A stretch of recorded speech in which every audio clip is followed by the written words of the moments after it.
ಸ್ನಾನದ ಮನೆಯಲ್ಲಿ ನಿಂತು ಬೆನ್ನು ಉಜ್ಜಿ ಕೊಡೋಕೆ ಅಂತ ಒಳಗೆ ಕರೆದೆ. ಆಮೇಲೆ ಇಲ್ಲಿ ಬೆಡ್ರೂಮಿಗೆ ಹೋಗೋಣ ಅಂತ ಕೂಡ ಹೇಳಿದೆ. ಆಮೇಲೆ ಏನಾಯ್ತು ಕತೆ ತುಂಬಾ ಇಂಟರೆಸ್ಟಿಂಗ್ ಆಗಿದೆ, ಕೊನೆಯ ತನಕ ನೋಡಿ. ಭಾರತದ ಸುಪ್ರಸಿದ್ಧ ಜ್ಯೋತಿಷ್ಯರು ಪಂಡಿತ್ ಶ್ರೀ ವಿಕ್ರಾಂತ್ ಭಟ್ ನಿಮ್ಮ ಜೀವನದ ಸಮಸ್ಯೆಗಳಾದ ಪ್ರೀತಿ, ಪ್ರೇಮ, ಹೆಣ್ಣು ಮತ್ತು ಗಂಡು ವಶೀಕರಣ, ಸಂತಾನ, ಕೋರ್ಟ್ ಕೇಸ್, ಸಾಲಬಾಧೆ, ಹಣ ವಶ, ಜನವಶ, ವಿದ್ಯೆ, ಉದ್ಯೋಗ ಇನ್ನೂ ಇತರ ಯಾವುದೇ ಸಮಸ್ಯೆಗಳಿದ್ದರೂ ಕೆಲವೇ ಗಂಟೆಗಳಲ್ಲಿ ಶಾಶ್ವತ ಪರಿಹಾರವನ್ನು ಕೊಡುತ್ತಾರೆ. ಪರಿಹಾರಕ್ಕಾಗಿ ಪಂಡಿತ್ ಶ್ರೀ ವಿಕ್ರಾಂತ್ ಭಟ್ ಅವರನ್ನು ಇಂದೇ ಸಂಪರ್ಕಿಸಿ 9986696053. ನನ್ನ ಹೆಸರು ವಂದನಾ. ಹಳ್ಳಿಯ ಮನೆ ಜೆಡ್ನಮೇರಲ್ಲಿ ಹುಟ್ಟಿ ಬೆಳೆದ ನಾನು ಓದುವುದರಲ್ಲಿ ಅಷ್ಟೇನೂ ಚೆನ್ನಾಗಿ ಇರಲಿಲ್ಲ. ಆಯ್ದ SSLCಯಿಂದ ಓದುವುದನ್ನು ನಿಲ್ಲಿಸಿದೆ. ನನ್ನ ಗೆಳೆಯರಲ್ಲಿ ಕೆಲವರು ಓದುವುದನ್ನು ಮುಂದುವರಿಸಿದರೆ, ಇನ್ನು ಕೆಲವರು ನನ್ನ ಹಾಗೆಯೇ ಓದುವುದನ್ನು ನಿಲ್ಲಿಸಿದ್ದರು. ನಾನು ನಮ್ಮ ಮನೆ ಕೆಲಸ ಮುಗಿದ ಮೇಲೆ ನನ್ನ ಗೆಳತಿಯರ ಮನೆಗೆ ಹೋಗಿ ಬರುವುದನ್ನು ಮಾಡುತ್ತಿದ್ದೆ. ಗೆಳತಿಯರ ಜೊತೆ ಹೊಸ ಸಿನಿಮಾಗಳ ಬಗ್ಗೆ ಮಾತನಾಡುವುದು, ಕಾದಂಬರಿ ಪುಸ್ತಕಗಳನ್ನು ಓದುವುದು, ಹೀಗೆ ಚೆನ್ನಾಗಿಯೇ ಟೈಮ್ ಪಾಸ್ ಆಗುತ್ತಿತ್ತು. ಹೀಗೆ 1-2 ವರ್ಷಗಳು ಕಳೆದವು. ನನ್ನ ಅಪ್ಪ ಮನೆ ಬೆಳೆದ ತರಕಾರಿಗಳು, ಅಕ್ಕಿ ಇತ್ಯಾದಿಗಳನ್ನು ತೆಗೆಯಲು ಪಟ್ಟಣದಲ್ಲಿ ಅಂಗಡಿಗಳಿಗೆ ಕೊಟ್ಟು ಬರ್ತಿದ್ದರು. ಅಪ್ಪ ಹೊರಗಡೆ ಹೋದ ಕೂಡಲೇ ನಾನು ನನ್ನ ಗೆಳತಿಯರ ಮನೆಯ ಕಡೆ ಹೋಗುತ್ತಿದ್ದೆ. ಅಪ್ಪ ಸಂಜೆ ವಾಪಸ್ ಮನೆಗೆ ಬರುವುದರ ಒಳಗಾಗಿ ನಾನು ನಮ್ಮ ಮನೆಯನ್ನು ಸೇರಿಕೊಳ್ಳುತ್ತಿದ್ದೆ. ಇಲ್ಲವಾದರೆ ಅಪ್ಪನ ಹತ್ತಿರ ನಿತ್ಯವೂ ಬಯಸಿಕೊಳ್ಳಬೇಕಾಗುತ್ತಿತ್ತು. ಒಂದು ದಿನ ಅಪ್ಪ ಯಾಕೋ ತುಂಬಾ ಕೋಪದಲ್ಲಿದ್ದರು. ಅದೇ ದಿನ ನಾನು ಗೆಳತಿಯರ ಮನೆಯಲ್ಲಿ ಹರಟೆ ಹೊಡೆಯುತ್ತ ಮನೆಗೆ ಮರಳಲು ತುಂಬಾ ತಡಮಾಡಿದೆ. ಎದ್ದುಬಿದ್ದು ಮನೆಗೆ ಹೋಗಿ ನೋಡಿದರೆ ಅಪ್ಪ ಆಗಲೇ ಮನೆಗೆ ಬಂದು ತುಂಬಾ ಹೊತ್ತಾಗಿತ್ತು. ನನ್ನನ್ನು ನೋಡಿ ಸಿಕ್ಕಾಪಟ್ಟೆ ಬೈದರು. ನನಗೆ ತುಂಬಾ ಬೇಜಾರಾಗಿ ಅಳುವಂತಾಯಿತು. ರಾತ್ರಿ ಊಟ ಕೂಡ ಮಾಡದೆ ಮಲಗಿದೆ. ಅಮ್ಮ ಆಮೇಲೆ ನನಗೆ ಸಮಾಧಾನ ಮಾಡಿ ಊಟ ಮಾಡಿಸಿ ಮಲಗಿಸಿದಳು. ನನ್ನನ್ನು ಹೀಗೆ ಬಿಟ್ಟರೆ ಆಗಲ್ಲ ಅಂತ ಅಪ್ಪ ನನಗೆ ಮದುವೆ ಮಾಡಲು ಗಂಡನ ಹುಡುಕತೊಡಗಿದರು. ನಾನು ನೋಡಲು ಸುಂದರವಾಗಿರುವುದರಿಂದ ನನಗೆ ಗಂಡನ ಹುಡುಕಿ ತರುವುದು ಅಷ್ಟೇನೂ ಕಷ್ಟವಾಗಲಿಲ್ಲ. ಕೆಲವೇ ದಿನಗಳಲ್ಲಿ ಪಟ್ಟಣದಲ್ಲಿ ಅಂಗಡಿ ನಡೆಸುತ್ತಿರುವ ರಮೇಶ್ ಎನ್ನುವವನ ಜೊತೆ ನನಗೆ ಮದುವೆ ಗೊತ್ತು ಮಾಡಿದರು. ಆದರೆ ನನ್ನ ಕನಸೇ ಬೇರೆ ಇತ್ತು. ಬೆಂಗಳೂರಿನಲ್ಲಿರುವ ಗಂಡನ ಮದುವೆಯಾಗಬೇಕಿತ್ತು ಅಂತ ಅಂದುಕೊಂಡಿದ್ದೆ. ಯಾಕೆಂದರೆ ನನ್ನ ಜೀವನವನ್ನು ಚೆನ್ನಾಗಿ ಎಂಜಾಯ್ ಮಾಡಬೇಕು ಅಂತ. ಒಂದು ವೇಳೆ ಬೆಂಗಳೂರಿನಲ್ಲಿ ಇದ್ದರೆ ಹೊಸ ಊರು, ಹೊಸ ಜನ, ಸಿನಿಮಾ, ಪಾರ್ಕ್ ಅಂತ ಸುತ್ತಾಡೋಕೆ ತುಂಬಾ ಚೆನ್ನಾಗಿ ಆಗ್ತಿತ್ತು ಅನ್ನೋದು ನನ್ನ ಯೋಚನೆಯಾಗಿತ್ತು. ಆದರೆ ಜೀವನದಲ್ಲಿ ನಾವು ಅಂದುಕೊಳ್ಳುವುದೊಂದು, ನಡೆಯುವುದೊಂದು ಇನ್ನೊಂದು ಅಲ್ವಾ ಸ್ನೇಹಿತರೆ. ನನಗೆ ಬೇರೆ ದಾರಿ ಕಾಣದೆ ರಮೇಶ್ ಜೊತೆ ಮದುವೆಗೆ ಒಪ್ಪಿಕೊಳ್ಳಬೇಕಾಯಿತು. ಮದುವೆ ಕೂಡ ಚೆನ್ನಾಗಿಯೇ ನಡೆಯಿತು. ನಾನು ಮದುವೆಯಾಗಿ ಗಂಡನ ಮನೆಗೆ ಹೋದೆ. ಆದರೆ ಒಂದು ಸಮಾಧಾನ ಎಂದರೆ ನನ್ನ ಗಂಡನ ಮನೆ ಪಟ್ಟಣದಲ್ಲಿ, ಇದರಿಂದಾಗಿ ನಮ್ಮ ಹಳ್ಳಿಗಿಂತ ಸ್ವಲ್ಪ ಚೆನ್ನಾಗಿ ಸಮಯವನ್ನು ಕೆಟಕ ಎಂಬುದಾಗಿ ಕಾಣಿಸುತ್ತಿತ್ತು.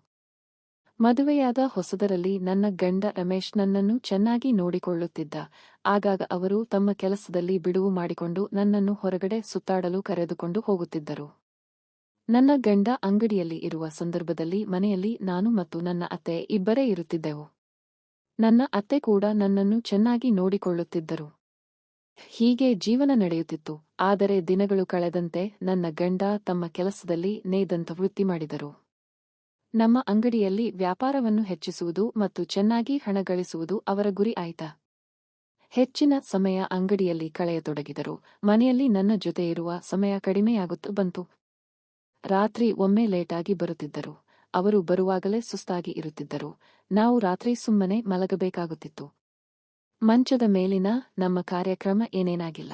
ಒಂದು ವೇಳೆ ನಡೆದರೆ ಬಹುಬೇಗ ಮುಗಿದು ಹೋಗುತ್ತಿತ್ತು. ನನಗೆ ನನ್ನ ಗಂಡನ ಜೊತೆ ಚೆನ್ನಾಗಿ ರೊಮ್ಯಾನ್ಸ್ ಮಾಡಿ ಎಲ್ಲವನ್ನೂ ಅನುಭವಿಸುವ ಕನಸು ಇತ್ತು. ಆದರೆ ಅವರು ದಿನಾಲಿಗಾಗಿ ಅದೆಲ್ಲವನ್ನೇ ಮೇಲಿನ ಆಸಕ್ತಿ ಕಡಿಮೆ ತೋರಿಸುತ್ತಿಳ್ಳಿ. ಅವರಿಗೆ ಅದರಲ್ಲಿ ಇಷ್ಟವಿಲ್ಲ ಅಂತಲ್ಲ, ಆದರೆ ಸದಾ ಕೆಲಸದ ಬಗ್ಗೆ ಯೋಚನೆಯಲ್ಲೇ ಇರುತ್ತಿತ್ತು. ನೀವು ಹೀಗೆ ಎಲ್ಲಿ ಆದರೆ ಕಷ್ಟ, ನನ್ನ ಜೀವನ ನಾನೇ ಸರಿ ಮಾಡಿಕೊಳ್ಳಬೇಕು ಅಂತ ನಾನೊಂದು ಉಪಾಯ ಮಾಡಿದೆ. ಒಂದು ದಿನ ನನ್ನ ಅತ್ತೆ ಯಾವುದೋ ಮದುವೆಗೆ ದೂರದ ಊರಿಗೆ ಹೋಗಿದ್ದರು.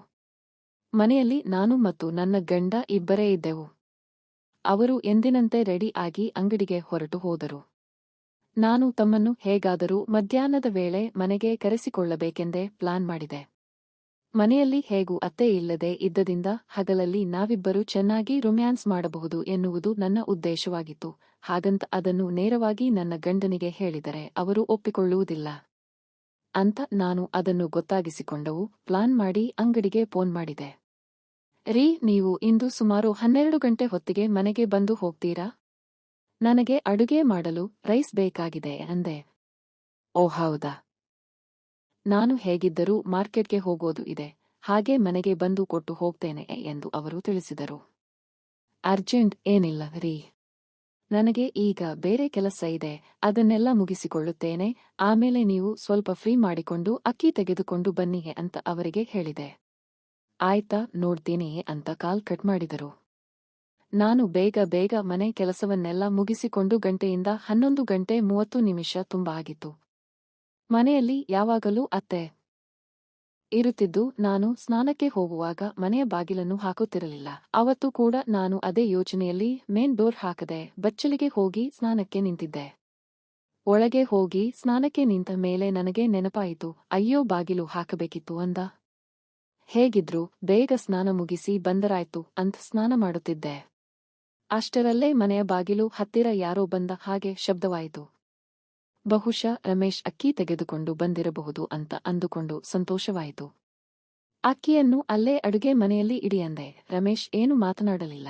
ನಾನು ಮತ್ತೆ ಹೇಳಿದೆ, ರೀ ಸ್ವಲ್ಪ ಒಳಗಡೆ ಬರ್ತೀರಾ ಅಂತ ಸ್ನಾನದ ಮನೆಯ ಬಾಗಿಲು ಸ್ವಲ್ಪ ಓಪನ್ ಮಾಡಿದೆ.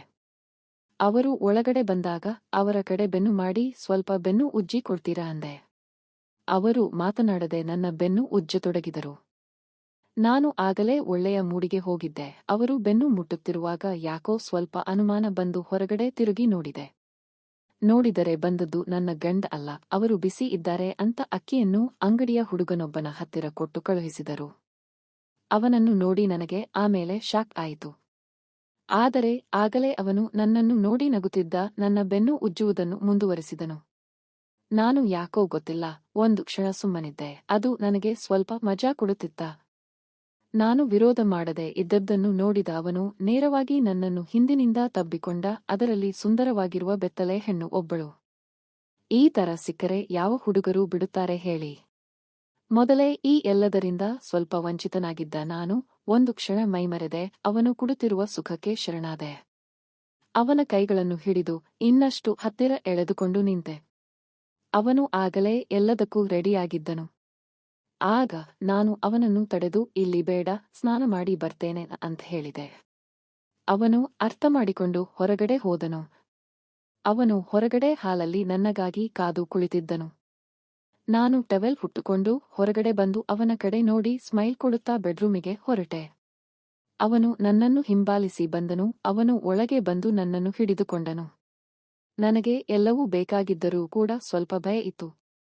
ಹಾಗಾಗಿ ಇವತ್ತು ಬೇಡ ಪ್ಲೀಸ್, ನನ್ನ ಗಂಡ ಬಂದು ಬಿಡಬಹುದು ಅಂತ ಅಂದೆ. ಆಗ ಅವನು ಹೇಳಿದನು, ರಮೇಶ್ ಅಣ್ಣ ಇಷ್ಟು ಬೇಗ ಬರಲ್ಲ ಬಿಡಿ, ಅವರು ದೂರ ಎಲ್ಲೋ ಹೋಗೋದಾಗಿದೆ ಅಂತ ನನ್ನನ್ನು ಕಳುಹಿಸಿಕೊಟ್ಟಿದ್ದಾರೆ.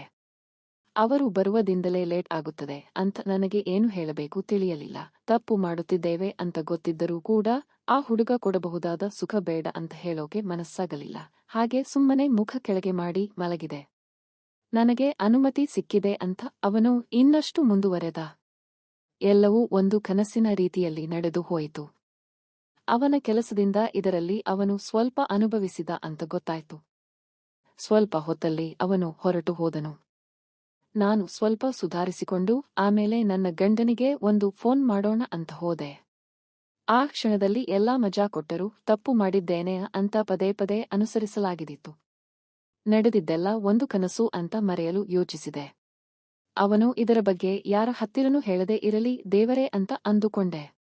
ಇದು ನಡೆದ 1 ವರ್ಷ ಕಳೆಯಿತು. ಮತ್ತೆ ಅಂತಹ ಅವಕಾಶ ಯಾವತ್ತೂ ಬರಲಿಲ್ಲ.